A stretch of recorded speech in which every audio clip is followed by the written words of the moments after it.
Hello and welcome. You are listening to the Third Thursday podcast with your hosts, Harry Ozarek and Ben McEntee, where we hope to connect, encourage, and equip student ministry leaders of today. This is a resource provided by the Rocky Mountain District of the Christian and Missionary Alliance, and you can find us on all major podcast platforms. Please hit the like, subscribe, and share buttons to help others be connected, encouraged, and equipped to reach students with the gospel. Here are your hosts, Harry and Ben. Hi, and welcome to another episode of the Third Thursday podcast. It's great to be with you again, Ben. Yeah, it's great to be here. Yeah, we have a special episode today. Our topic of the day is discipleship that sticks, but we're also doing a little preview with this episode of our annual Rocky Mountain District Youth Leader Weekend coming up April 19th through the 21st at Yellowstone Alliance Adventures in Bozeman, Montana. And with us today, we have a special guest, Ken Castor, who's going to be the speaker at this Youth Leader Weekend. So, Ken, thanks for joining us. Thanks for letting me be on this with you guys. Absolutely. Awesome. Yeah. And so, as you all know, we like to start every episode with something fun, light, positive. And so I have a question, Ken and Ben, for each of you. Okay. What was something rewarding and or fruitful that happened last year? So that's 2023 for those of you listening that didn't remember that last year did exist, and and good things did happen.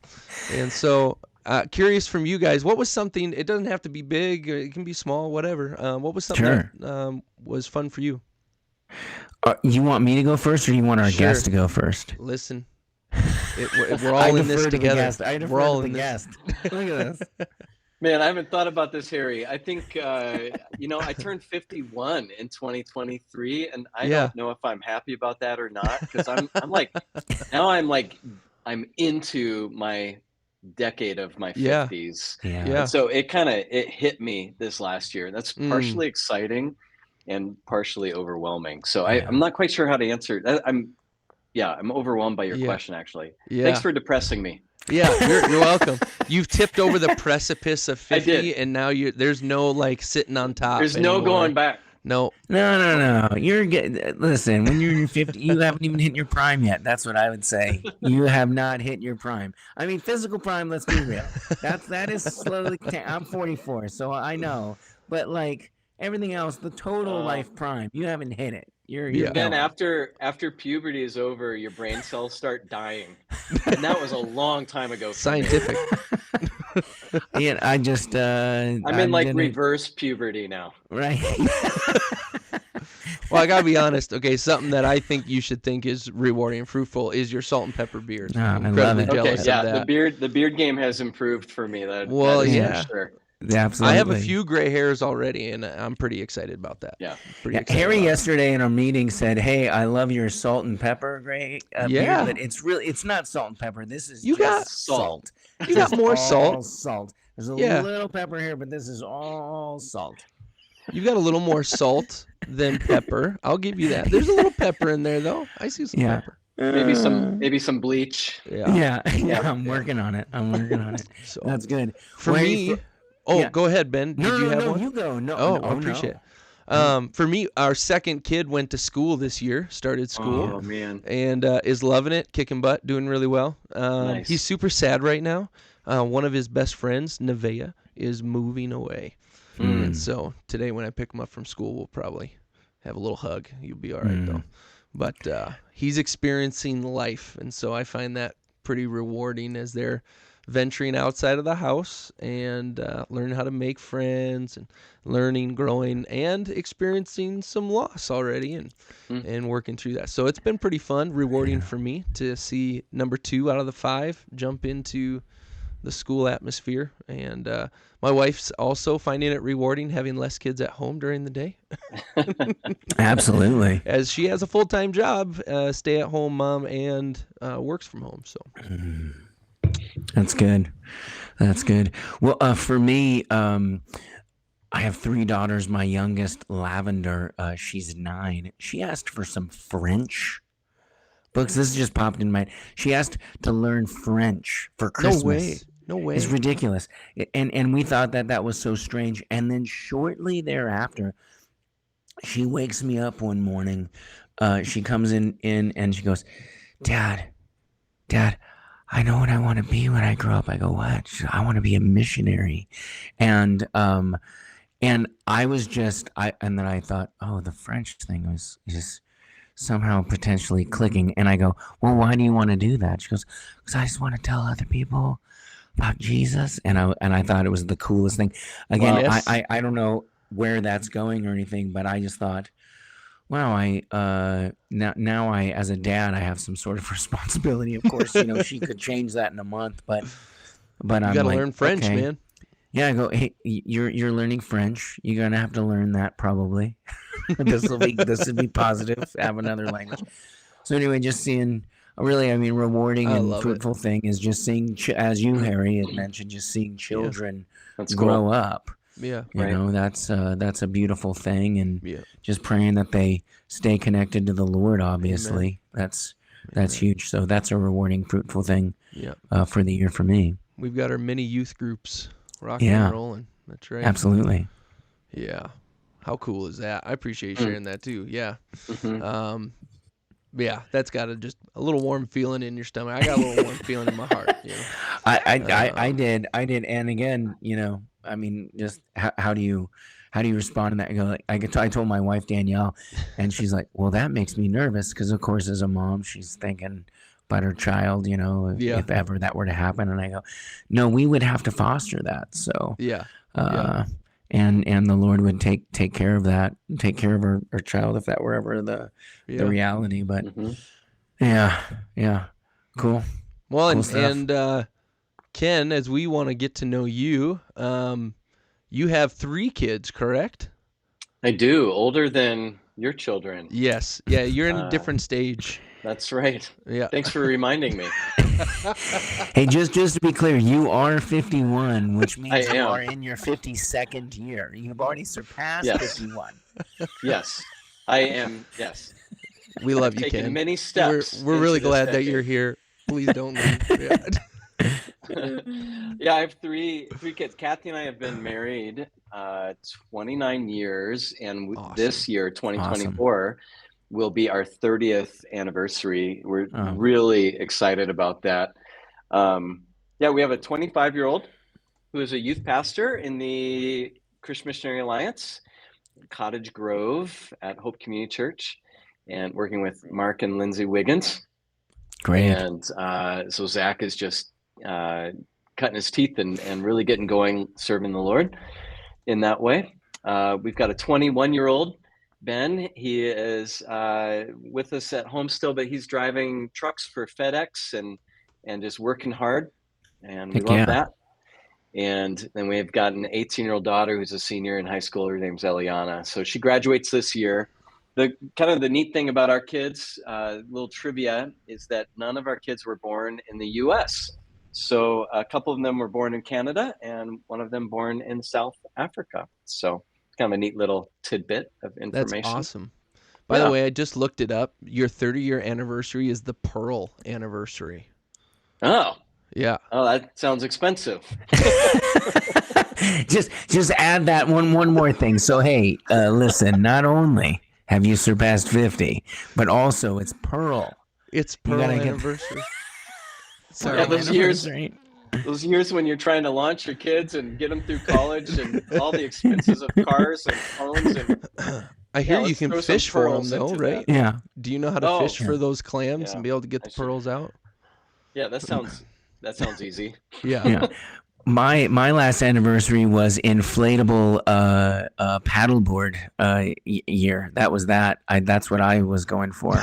I don't go with a rock or anything. I just go with like practical. Ben, I don't think that's a thing. That's not a thing. I'm making it a thing. I'm making it my own thing. Oh my goodness. So I have a question for you, Ken. You were sharing about your family, and what was it like moving from Canada to Minnesota? Can you share just a little bit of the cultural change, differences for you, your wife, your kids? They were all pretty young when you first made your move to the U.S., correct? Yeah. And what was that like, making that shift? It was 2010, and I remember the day because we were going through the border at Sweetgrass, Montana. We were going through the border there at Sweetgrass, and we weren't allowed to enter into the U.S., even though we were U.S. citizens. Our car, which had been manufactured in Tennessee, didn't have the U.S. air quality mechanism included or something. So there was some little thing that was Canadian certified, but it wasn't US certified. So they wouldn't allow us through with our vehicle. So we had to pay some lawyer hundreds and hundreds of dollars and spend the night in a hotel that we hadn't planned on. And so it took us like an extra 24 hours to get through the border. And then we had to get the car repaired, so to speak. That cost another hundreds of dollars. So that was our welcome back to the U.S. Day experience. Sorry. But that's not really what you were asking. That sounds tumultuous, though. Back into the U.S. Our family, my wife's family, lives in Minnesota, so we were moving back to be by her family. Yeah. And so that was wonderful to get close to them.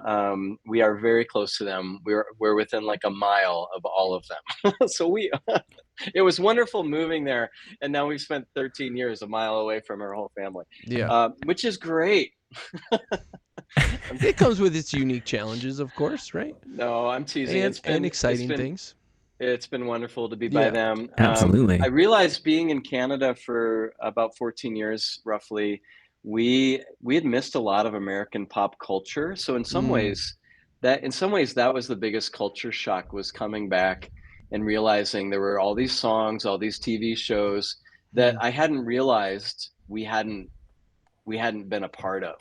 So I just felt a little like I should fit into all of this, and realizing there were many conversations, little sayings people had. They were quoting something that everybody else knew, and I had no idea what they were. That was always a little fun.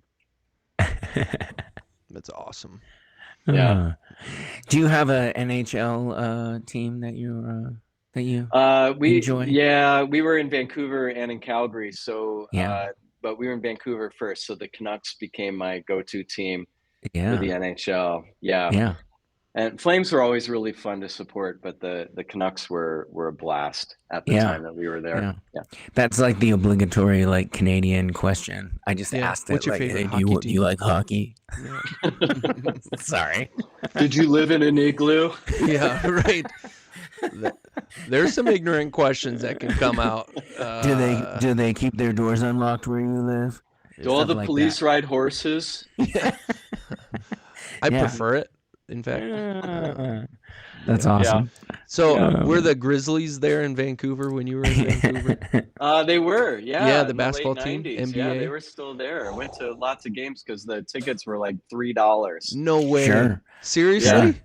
Oh, yeah. Sure. Oh, my goodness. You got to see some good players. Financially viable team. Yeah. At the time, yeah. Yeah. Jason Williams went through there. White Chocolate went through the Vancouver Grizzlies team. That's right. That's right. He's probably one of my favorite NBA players. Oh, White Chocolate. Yeah, he's pretty good. So I own some of your books, which is to say I own probably all of them, or at least most of them. What was your favorite project to work on, and why? Oh, there's been a lot, Harry. That's thank you for asking that question. The Lord's he's had his favor on that over the last 11 years. I've been a part of 22 books and have authored some straight out. So the first one was Grow Down. That was probably in some ways the most exciting, because I just couldn't believe that anybody would have asked me to put a book together. And it's a book for teenagers about what it looks like to be a follower of Jesus, and just really dynamic. And the Lord just really used that. I've gotten to talk about that book probably 1,000 to 1,000 different groups over the last 10 years or so. That's not true. Last 20 years. The Lord's just really blessed that tremendously. And then a high point along the way, I got to work with John Michael Hinton, a magician that some of us know. We did a book together that was just really dynamic, and John got asked to be on Good Morning America, so I got to go out and be a part of that process with him, and that was a highlight. That book's called Imaginate. Jesus-Centered Bible was a project I was able to be a part of with Rick Lawrence. That was, I remember when we got done writing that in his dining room, at his dining room table, I just kind of sat back and I said out loud, Rick, I think I can die now. Like, I think I've accomplished all that I would need to do on this earth and have it be a fulfilled life. I mean, it was just, Harry, the Lord's really blessed all that stuff. And then this year, 2024, if a year from now, if you would ask me what was the highlight of 2024, I might say that it was a new youth Bible that's coming out this spring in 2024 called Make a Difference Youth Bible. I've been working on it for 8 years, and it's just been a labor of love. And maybe it'll fit into our conversation today about how we want to see the next generation just thriving and taking action in their faith. So sorry, that was a long answer to your question. No, it's a great answer. It's a major part of what my world has been for the last dozen years. Yeah. That's great. That's great. Hey, Ken, being in ministry for multiple years, is there any really good advice that you received early on? Like go back. I know it's just a few short years ago, but is there really some good advice that you received early on in your ministry time that really helped you in serving young people and folks? Ben, that's great. Early on, I had a lot of mentors who kept telling me, don't get trapped in the machinery of ministry. Yeah. Make sure that you are always walking with Jesus. So, and I've tried to never let go of that advice, Ben. All those years ago. Thanks for reminding us that I'm. No, it's good. Listen, we're coming to you because we know you have that experience, Ken. Yeah. Yeah, I was 18, Ben, when the Lord gave me an opportunity to serve as a part-time youth pastor when I was 18. I was so bad at it. I was so bad.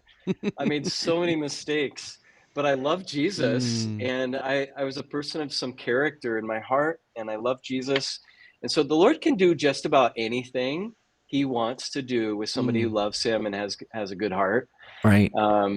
He doesn't care so much about your talent or how good you are at speaking or how good you are at singing or leading a worship song or how creative you are with your graphics on the Instagram for your next event.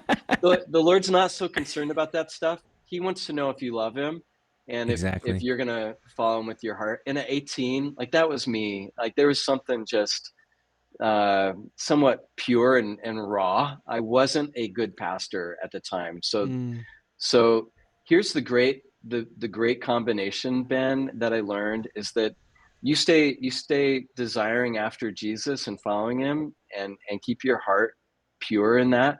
And then year after year after year after year, the experience that you have makes you learn it and mature.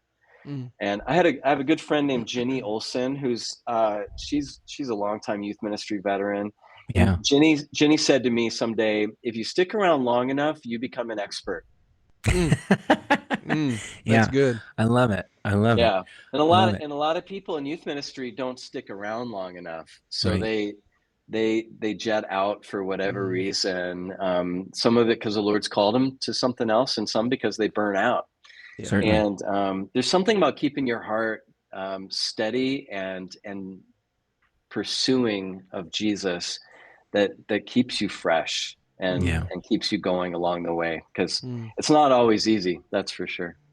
Well, that's good. That's good. Going back to that original idea, some advice that I was given was early on was always grow. You need to be growing to help others grow. Right. And that's kind of in the same vein, and that is so vitally important. Right.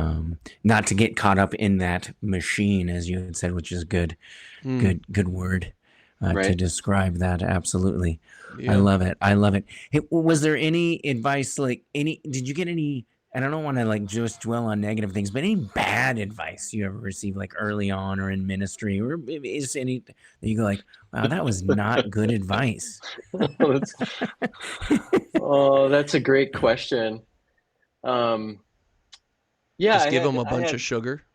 I think I don't know that they gave me the advice directly, Ben, but I did have some people that were ahead of me in ministry, had been in for a little while, who were working too much. And I think, they were taking every phone call on Thursday night at 10:30 p.m. that came to them. Right. Or they felt the need to be the one to go to the hospital if somebody was sick. They felt they were setting a standard for me that I needed to be the person who responded to every crisis and every need, or else who else would respond to this and help this person through it? And over the years, thankfully, the Lord was gracious, and I didn't burn out doing that. And I learned that other people are maybe more gifted than me to do a lot of those things. Yeah. And that if I'm the only one doing it, the ministry is going to be really unhealthy, and people aren't actually going to get the care that they need. So over the years, I've learned to say no to a lot of things. I love those passages in scripture where Jesus says, nope, I'm going to go up to the top of the mountain and pray. Sorry, I'm not healing anybody for the next, couple of days. Oh, that's I'm getting great. out of here. So absolutely. Yeah. Absolutely. Yeah. So in other words, grow and say no. Learn how to say grow no. and say no. Ooh, new book. Boom. New book. 1-2 punch. Check it out. Ben just here with the creative factory churning, man. Grow and say no. No, I love that. Ken. I love that, Ken. That's great advice. That's something that I can say I've learned from you as well, among other awesome mentors that I've had, of the idea of balancing your life and not saying ministry is taking the whole, and understanding that there's other things God wants you to be prioritizing and right. Yeah, being healthy and all of that. It's really good advice. Love that. Yep. So the title of our episode is Discipleship That Sticks. Ken, you're coming to speak at the annual Youth Leader Weekend here in the Rocky Mountain District. And so this is kind of, we wanted a little bit of a preview for what we're going to be talking about at the Youth Leader Weekend. And so my first question to you, and it's to all of us too, but how do we define discipleship, excuse me. We can define relationship too at a different time. But how do you define discipleship? And I find when I ask this question too, everyone comes at it maybe with a little bit different angle based on experience and so on.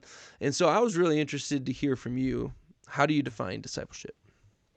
Yeah, two parts to it for me. One is the word disciple. I think we often just fly over this fact. The word disciple means learner. So if you're a disciple, you're a learner. And Ben was saying you're growing. Like you got to be growing. You got to grow and say no.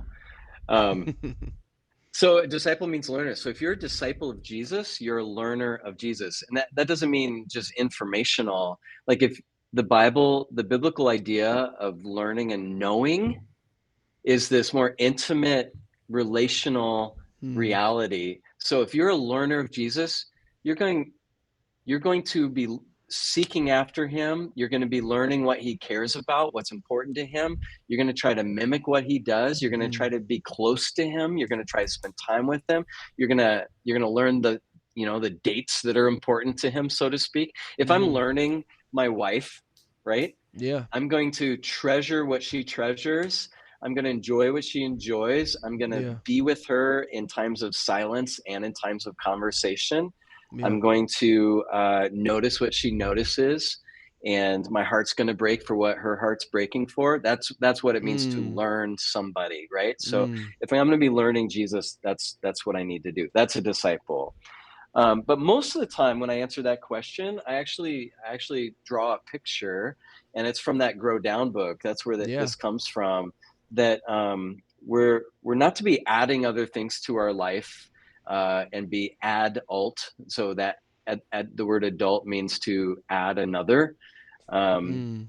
We're supposed to be just focused solely on God. Love the Lord your God with all your heart, mind, soul, and strength. That have no other God before me. That sort of thing, right? So the way we do that, Colossians chapter 2, Paul says, accept Jesus as your Lord.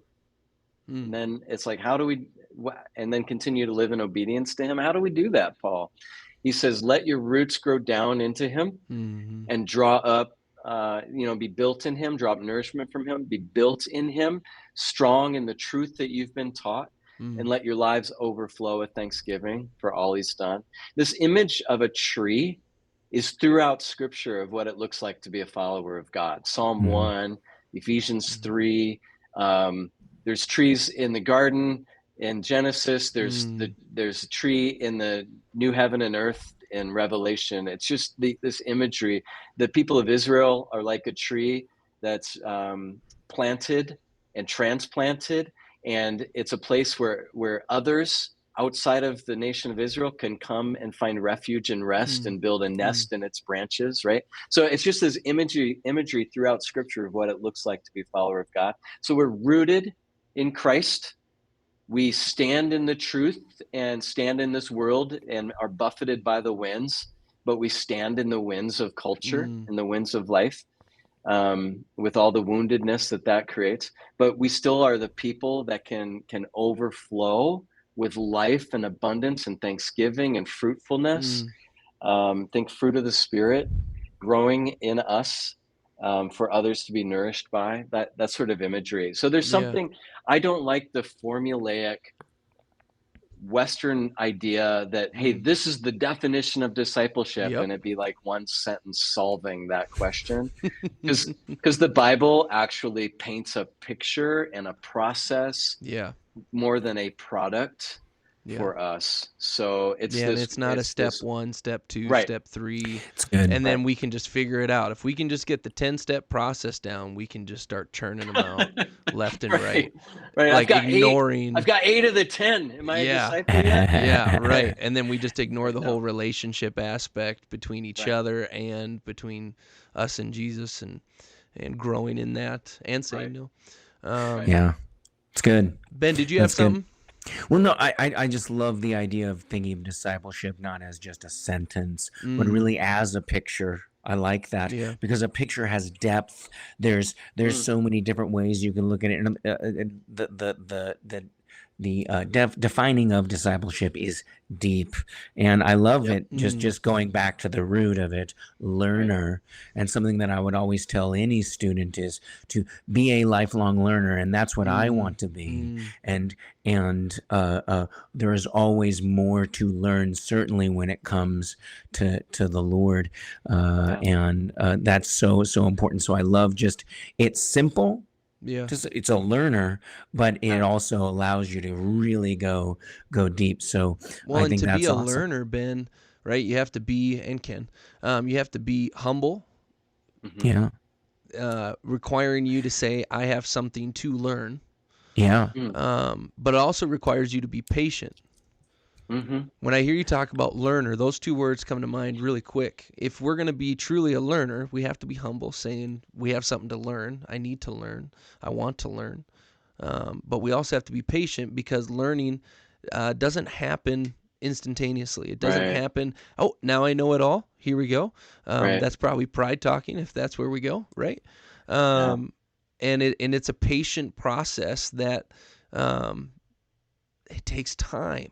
And that means that there's going to be disappointment in that at times. That means there's going to be frustration there at times. That means there's going to be stretching, challenging, molding taking place that is uncomfortable or even painful at times, as God pokes and prods and tries to push us forward in where he wants us to go.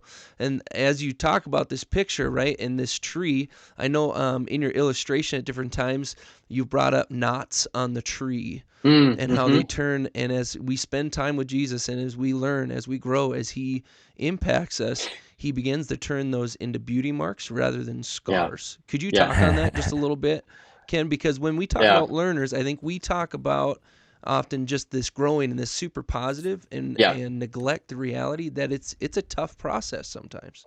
A lot of people want to grow so that they are perfected and don't have any problems, right? So they can deal with problems.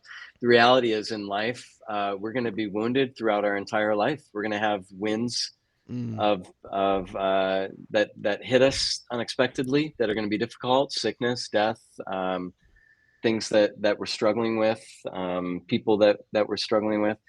There's going to be winds of ideas blowing around in culture that are going to harm us or buffet up against us. So in any tree, if you look at any tree in this world, it's going to have a limb that was torn off or a bark that was scarred or ripped apart. And so every single tree has wounds, scars, knots, every single one, right? And there's something beautiful about that. I think we'd all say it makes it unique. It makes the story of that tree unique. And so each of us has a unique story that we've experienced. And we have those scars. A lot of people want to get rid of those scars. What's fascinating with Jesus is that when he heals somebody, their story is still their story. The blind man still was blind before he was healed. He still had all of that pain and all that experience, all that PTSD associated with it, all that ostracized life, all those judgmental people around him. That hurt is still part of his story. He's going to wear that wound his whole life. But what's amazing is Jesus comes along, heals him, and now his story becomes a beauty mark where other people who have similar sorts of stories and experiences are like, dude, how are you still alive? How are you still experiencing joy in life? Like what is different about you? Because I can see that you've been through the same stuff I've been through. Dude, tell me what's different about you. So I think when we have wounds in our life, if you've had something happen to you or you've struggled through something, you've been in those dark places, people notice that. But then if you've begun to really grow into Jesus, he begins to bring some healing to that. And people notice that. And they're like, I see something different in you. You've got to tell me, how is your story turning into something good? Because that's what I want. And then you're able to share about Jesus. And the reason why is because Jesus has scars. And you look at Isaiah 53, it's by his wounds, by his knots, by his scars that we're healed. And so people can get a handhold and a foothold in Jesus's scars. Dude, I could talk about this forever, right? I'm engaged. I'm loving it. That's good. So because we're healed by his wounds. And his wounds become sources of life for us. But for all of eternity, we're going to be seeing Jesus with wounds. He doesn't try to cover them up. He doesn't try to take them away, but he's turned them into something of beauty that we're going to be worshiping God forever with life because of. Right. Well, this is, I feel like this is discipleship taking place right here, right now, right? Like, and I mean that somewhat like, but truly, if anyone's listening, I don't know how you walk away from this conversation not feeling like you have been learning, right? And as we talk about discipleship, being a learner and someone that wants to dig deep into who Jesus is day after day after day, to be challenged, to be stretched, and to grow.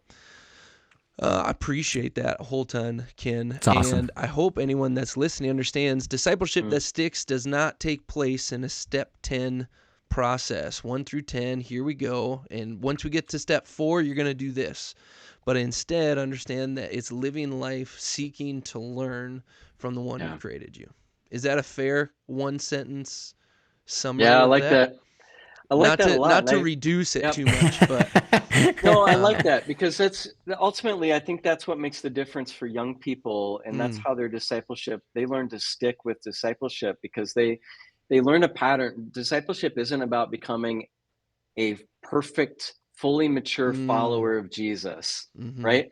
I don't know any 80-year-old who's reached that point. But the 80-year-olds that are closest to it are the ones who are still learning and growing. Like they have a vibrancy to them. Amen to that. And like they're still pursuing that humility that you mentioned, Harry, and that desire, that deliberate point where that 80-year-old says, man, I'm going to keep learning. I'm going to keep growing. That 80-year-old is the person I want to be around, because they're childlike. Like they still have a wonder to them to grow. And I think the childlike person is the most mature follower of Jesus, not the one who has gathered the most information over the years. So it really is that pursuit of relationship and wonder with Jesus. That's what we're after.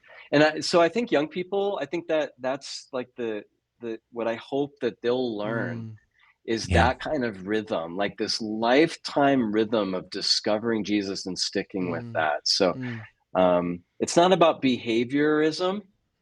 It's about relationship with Jesus and pursuing him and getting close to him. Yeah. That's great. That's great. I love looking at Isaiah 53 with Jesus's wounds. I think that's great. When I think of that, I'm just reminded that Jesus experienced that. And so he has, when we have those wounds, we know we have a God who's experienced that too. And there is that understanding, which makes that intimacy and personalness of our great God real, which I absolutely love. And then you said those knots in the wood there, that you go through it, and I think that through is a really important word, especially for our young people today, where we're talking about wounds and things. I think as a culture, what we're hearing out there is not to go through, but to sit in these things and to let that be you. You become that thing, right? Instead of saying, hold on, this is something I'm going to go through, and I'm not going to do it alone. I'm going to do it with a Savior who also experienced wounds and overcame them. And we have the power to do that because of the cross. How beautiful is that? That's something that, boy, I want young people to know so that they can live in that freedom in the Lord. How beautiful. That's really insightful, Ben. That's really insightful. And the Bible talks about that, right? So because suffering produces perseverance. Perseverance produces character. Character produces joy. And I think sometimes we try to go from suffering to joy, right? We McDonald's it. That's what that's often our prayer is to instantaneous, Lord, remove me from this suffering, give me joy. And young people, I think, see through that, and they're like, that's not how it works. So maybe I'll just sit in my suffering. This is who I am. I'll be stuck here. But the gospel says, no, perseverance is actually a really important perseverance. So per means through severance. You're gonna go through this horrible, painful season, but it's gonna produce something great in you. This grit of character, right? This purity of soul and heart that's going to come out of this, and you're going to have this integrity that can stand through storm, and you're going to discover joy through all of that. So you're onto something there. It's good. Yeah, that's Romans 5. That's Romans 5. That's right. Awesome. So I'm excited to be able to continue. This is just a taste. Anyone listening, this is just a taste of what's coming at the Youth Leader Weekend there in April. And I just wanted to ask one more question to you, Ken. Is there anything else you wanted to share about that weekend? Is there a piece that you're bringing that you wanted to maybe give us a taste of what we're going to be talking about? It'll be, I think, a lot of really good inspirational conversation like this, but I think we're also going to get kind of practical. How can we help our students take steps of action in their faith so that they're not just learning and absorbing, but what are they doing about it? And one of the best ways to learn is to be an active participant in the learning process. So if we're, here's an example. The Bible talks often about caring for orphans and widows, like as a major, just one example out of many, as a major thing that we should be doing as followers of God, caring for the least of these, for those orphans and widows of the world. So what if we actually empowered our students to practice that? Like, what if we actually then help give them a step or come up with an idea that they could do to actually, let's show up at the nursing home this next weekend and actually do something. Or Ben, you're working with children at your church, right? So what if we got people together and kids together and we drew a whole bunch of placemats and with crayons and markers and put Bible verses on them and laminated them and sent them to the local nursing homes. That's awesome. Stuff like that. Like, let's take like active steps, because if we can teach students to take active, practical steps in their faith, they're more likely to stick with it. Then it's not just theory. It's not just a brainstorm thought. It's like this is becoming their rhythm, their practice. Yes. So, I love that too. It's something that they can carry with them further beyond just youth group, right? So I think we'll come out of that, right? That. We'll come out of that weekend, Harry, with a page full of ideas that as youth pastors we could implement in our settings. Yeah, very cool. Harry, I'm excited about the youth leader weekend. It's going to be great. Me too. It's going to be awesome.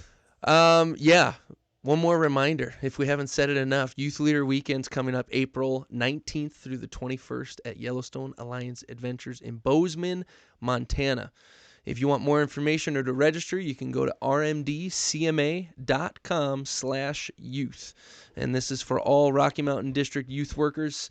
If you're here, you're listening, we would love to see you come to that event. You get a chance to meet Ken and hear how God has been shaping his ministry and his experience trying to disciple the next generation. And that's what we're here for. That's what God has placed in front of us. And at times it can be a daunting task for sure, but it's not impossible. And we aren't the main cog in here. Jesus is. We get to be a part of that story. And thank you, Ken, for who you are and allowing God to teach you, mold you into who you are, and that you get to come here with us today and share. And appreciate you and who you are. Thanks, Harry. Yep. Thanks, Ben. Thank you, Ken. Yeah. And as always, Ben, appreciate you being with me in on this project, seeking to bring encouragement, some resource, equipping, and connecting for our district youth workers and anyone else that's listening. So this has been a lot of fun so far with you, Ben, so thank you. Absolutely. Thank you. Always love being here. Absolutely. As we always do at the end of every episode, we want to encourage you to ask 3 questions. You've listened to this episode. We want to ask you to, how does this affect you and your leaders? As you listen through this, as you digest it, how is this information going to affect you and your leaders? How does it affect your students? And most of all, is God being honored as you press into this, as He's challenging you, teaching you, as you're learning and growing? How is God being honored in and through it all? So we want to thank you for listening to another Third Thursday podcast episode, and we'll catch you next time. Thank you for listening to the Third Thursday podcast. We hope you feel connected, encouraged, and equipped to reach students with the gospel. You can find more resources at rmdcma.com/youth. If this content was helpful for you, make sure to share it with a friend. See you next time.